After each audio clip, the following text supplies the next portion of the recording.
సింహాచలం దేవస్థానం దుర్ఘటనలో విశాఖపట్నం చంద్రంపాలెంకి చెందినటువంటి ఒకే కుటుంబానికి చెందినటువంటి నలుగురు మృతి చెందడం, చంద్రంపాలెం మొత్తం విషాదంలోనే మునిగిపోయింది. ఇప్పుడు ఆ మృతుల తాలూకా కుటుంబంలో మనం ఉన్నాం. వీళ్ళంతా కూడా విషాదవదనంతో ఉన్నారు. వీళ్ళంతా కూడా ఒకే వీధికి సంబంధించినటువంటి వ్యక్తులు. వీళ్ళలో నవదంపతులు ఉన్నారు. వాళ్ళకి సంబంధించినటువంటి మేనత్త వాళ్ళు కూడా ఉన్నటువంటి పరిస్థితి అయితే ఉంది. అయితే వీళ్ళు అసలు ఏ సందర్భంలో వీళ్ళు వెళ్ళవలసి వచ్చింది, అసలు ఈ దుర్ఘటనకి ఇదేంటి తెలుసుకుందాం. చెప్పండి అమ్మా. ఇప్పుడు చనిపోయినటువంటి వాళ్ళంతా కూడా రిలేషన్స్, ఎలాంటి రిలేషన్స్ ఉంటాయి, ఎవరెవరు చనిపోయారు? చనిపోయిన వాళ్ళు మా మామయ్యల పిల్లలండి, కొడుకు కోడలు. మా మామయ్యకి వాళ్ళ అత్తగారు, ఎవరైతే మా మామయ్యల బాబు ఉన్నాడో వాళ్ళ అత్తగారు, ఆ పాపాల మేనత్ అనమాట. మొత్తం అందరూ ఒకటే కుటుంబం. అక్కడికి వెళ్ళారు. ఎంవీపీ వాళ్ళ అత్తయ్య వాళ్ళ ఇల్లు అనమాట. అక్కడికి వెళ్ళిపోయారు నైట్. అక్కడి నుంచి వెళ్ళిపోదామని. అక్కడి నుంచి 2 o'clockకి వెళ్ళారు. 2 o'clockకి వెళ్ళారు. బాగా గాలి వర్షం వస్తుందని చెప్పి మేము 4 గంటలకు ఫోన్ చేసాం. 4 గంటలకు ఫోన్ చేస్తే ఫోన్ లిఫ్ట్ చేయలేదు. మరి అప్పటికే జరిగిపోయిందో ఏమో మరి మాకు తెలియదు. ఉదయం 6 గంటలకు న్యూస్ అయితే వస్తుంది. ఎవరో చనిపోయారేమో అనుకున్నాము. అందరం చూస్తున్నారు న్యూస్, కానీ అప్పటికి పిక్స్ ఏవి రిలీజ్ చేయలేదు. మామూలుగానే ఉన్నారు. ఎవరిదో జరిగిందేమో అని చెప్పి ఫోన్లు చేస్తున్నారు. వాళ్ళు ఫోన్లు అవ్వట్లేదు. అవ్వకపోయేసరికి నేను బయటికి వెళ్ళాను. వాకింగ్ అని వెళ్తే నాకు పిక్స్ వచ్చాయి అనమాట. ఇవన్నీ కూడా బయటికి తీసినవి పిక్స్ వచ్చేసరికి ఇంకా నేనే షాక్ అయ్యి వీళ్ళకి ఫోన్ చేశాను. ఏంటి గుడికి వెళ్ళారా ఏంటని మా అక్కకి ఫోన్ చేశాను. ఫోన్ చేస్తే వెళ్ళారు, ఏమైంది అనేసి అన్నారు. ఏమైంది అనేసి అంటేను ఇద్దరు చనిపోయారు అని చెప్పేసి ఇంకా అంటే అప్పుడు తెలిసింది వీళ్ళకి. మార్నింగ్ 7:30కి తెలిసిందండి. అప్పటి వరకు తెలియలేదండి ఎవరికి. నేను కాల్ చేసి చెప్తే తెలిసింది. ఇంకా తెలియగానే నేను వెంటనే వచ్చాను. ఇంక వచ్చిన తర్వాత అటు వెళ్ళారండి. మీకు ఘటన తాలూకా ఇన్సిడెంట్ మొత్తం అంతా కూడా తెలిసే ఉంటుంది, ఎలా జరిగింది ఏంటనేది. మీరేమనుకుంటున్నారు? మీ తాలూకా వ్యక్తిగత అభిప్రాయం ఏంటండి ఇన్సిడెంట్? అంటే ఇప్పుడు చందనోత్సవాలని వెళ్ళారండి. భక్తులు చాలామంది వెళ్తూ ఉంటారు. ఎంత నెగ్లిజెన్సీగా ఎలా ఉన్నారో నాకైతే ఏం అర్థం అవ్వట్లేదండి. చాలామంది వెళ్తారని ముందే తెలుసు.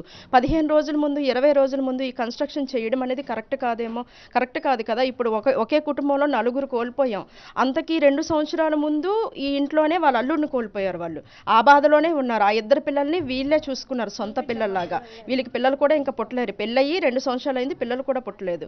ఆ ఇద్దరు పిల్లల్ని వీళ్ళు సొంత పిల్లల్లా చాలా బాగా చూసుకునేవాళ్ళు. అలా చూసుకునే పిల్లలకి ఈరోజు అటు తండ్రి లేడు, ఇటు చూసుకునే వీళ్ళు లేరు.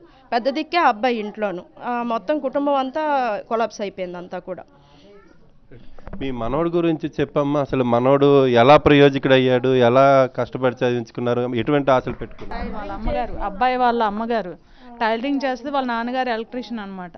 చిన్నప్పటి నుంచి చాలా అల్లరి ముద్దుగా పెంచారు. కష్టపడి చదివాడు. తను కూడా సాఫ్ట్వేర్ ఇంజనీరు. పాప కూడా, కోడలు కూడా సాఫ్ట్వేరే.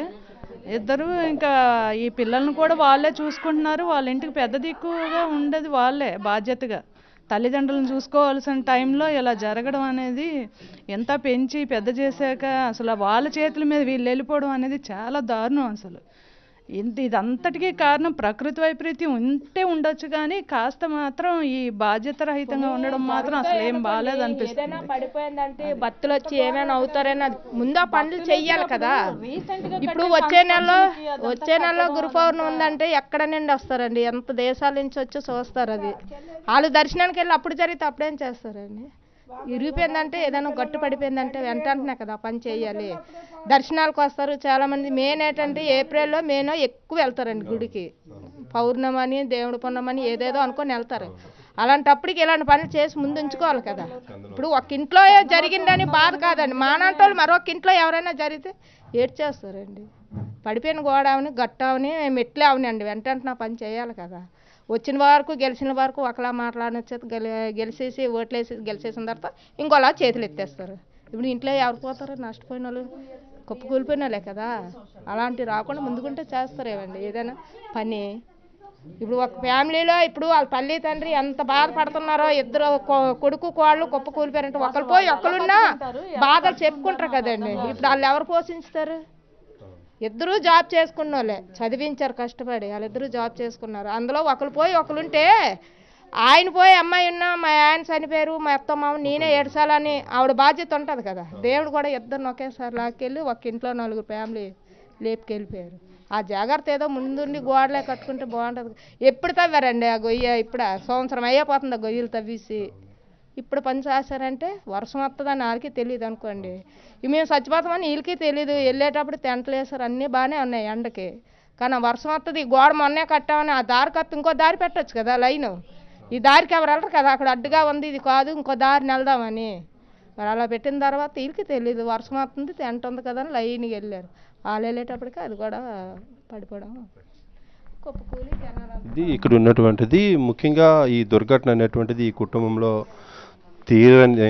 పూడ్చలేని ఆఘాతాన్ని అయితే నింపిందనే మనం చెప్పుకోవచ్చు. ముఖ్యంగా మనకు అర్థమవుతుంది ఏంటంటే ఈ ఎవరైతే మృతుడున్నాడో మృతుడే ఈ కుటుంబాన్ని అంతటికీ కూడా కష్టపడి తల్లి ఒక టైలరింగ్ చేసుకుంటుంది, తండ్రి చిన్నపాటి ఎలక్ట్రీషియన్.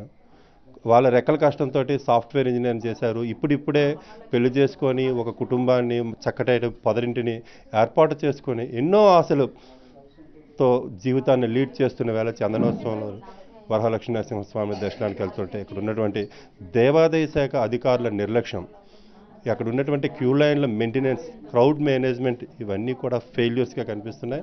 ఈ ఫెయిల్యూర్స్ వల్లనే వీళ్ళు చనిపోయారు అనేటువంటిది వీళ్ళ తాలూకా ఒక కుటుంబం ఆశలన్నింటినీ కూడా నీరుగార్చింది అనేటువంటిది మనకు అర్థమవుతోంది.